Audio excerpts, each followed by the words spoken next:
It's 2 a.m. on a Tuesday, 3 months after she left. She just got home from another mediocre date with a guy who couldn't hold a conversation. And for the first time, she doesn't feel relief. She feels a chill. That chill is the first whisper of a terrifying thought. What if the boring, predictable man I left was actually the highest value man I'll ever have? That is the moment her regret truly begins. My name is Christina, and this is Christina Talks Men. That 2 a.m. moment doesn't happen by accident. It's the culmination of a deep psychological process. Today, we are not talking about tricks to make her jealous.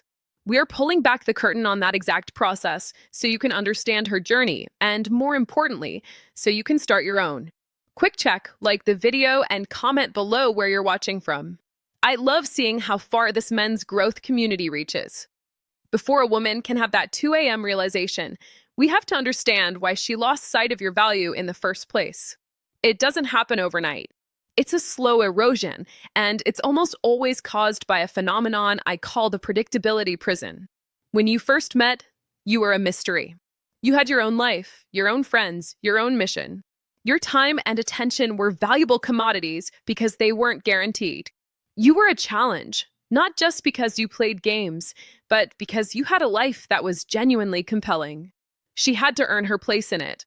This creates attraction. But over time, you settled. Your mission took a backseat to the relationship. Your world, which was once this expansive map, shrank to a single point, her. You became too available, too agreeable. You stopped disagreeing with her to keep the peace. You dropped your hobbies to spend more time with her. You became predictable. For a woman, predictability feels safe, but it is the silent killer of desire. When she knows exactly what you'll say, what you'll do, and that you'll always be there no matter how she acts, your value begins to fade. It's not that you became a bad person. You probably became an even nicer boyfriend. But you stopped being the exciting, slightly dangerous man she fell for. You gave her everything she asked for, and in the process, you lost the one thing she truly wanted, the man you were. This is the state she's in when she leaves. She's not thinking about your value. She's thinking about her feeling of boredom and her craving for excitement. She is seeking relief from the predictability prison. So, what happens between the breakup and that 2 a.m. moment? Her journey of regret is not a single event. It's a series of emotional shockwaves that hit her, one after another, usually after a period of separation. This only happens if you change the dynamic. Shockwave number 1, the void of your utility. The very first thing she feels is not the loss of you, the man. It's the loss of your function in her life. Suddenly, she doesn't have her 24/7 emotional support hotline. There's no one to call when she has a bad day at work, no one to help her fix her flat tire, no one to be her reliable plus one to a friend's wedding. All the comfortable benefits of having you around are suddenly gone. This creates a void. It's an inconvenience. It's irritating. At this stage, it's still about her. She's not missing you. She's missing what you did for her. This is often when you'll get the first breadcrumb text. Hey, saw this and thought of you. Or some other low-effort message designed to see if you're still on the hook, still available to provide that utility. Your response here is critical, but we'll get to that. Shockwave number 2, the contrast of the real world.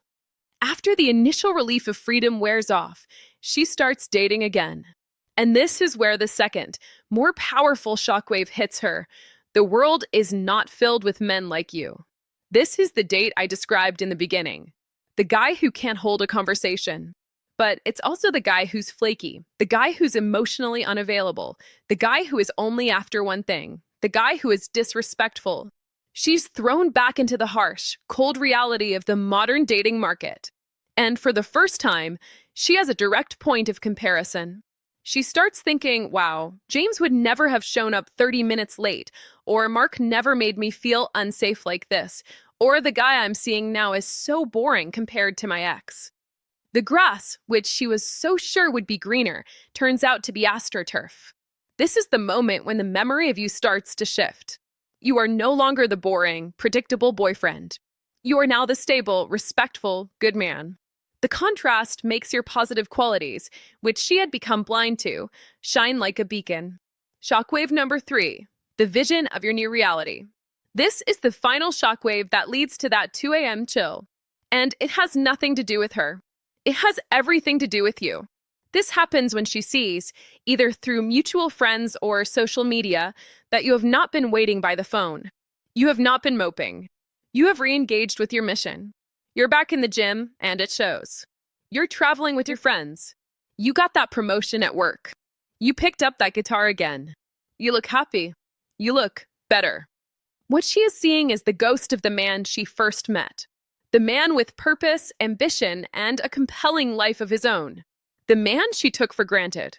And in that moment, she is hit with a devastating truth. He didn't need me to be happy. He is thriving without me. I wasn't the center of his universe. I was just a part of it, and by leaving, I gave up my spot. This is the moment of true regret. It's not about missing her emotional support system. It's not about the loser she's been dating. It's the profound, gut-wrenching realization that she lost a high-value man who is continuing on his upward trajectory, with or without her. She didn't just lose a boyfriend, she lost an asset. So, how do you make this happen? The secret is, you don't.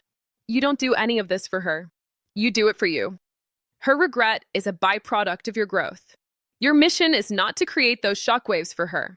Your mission is to build a life so compelling for yourself that those shockwaves become an inevitability.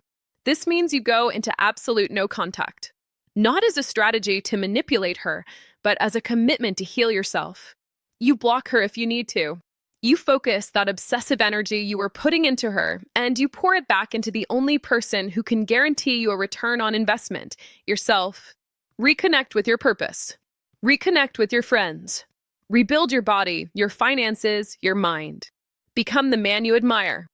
Because here's the final truth. By the time she experiences that third shockwave, by the time she fully realizes the value of the man she lost, you will have built a new reality for yourself. A reality where her validation is no longer required. And you might just realize that the man you've become is no longer interested in the woman who couldn't see his value in the first place. If you are ready to stop focusing on her regret and start focusing on your own value, write the word value in the comments below. A commitment to investing in yourself. And if you want to continue building that unshakable internal foundation, make sure you're subscribed. Until next time, be the asset.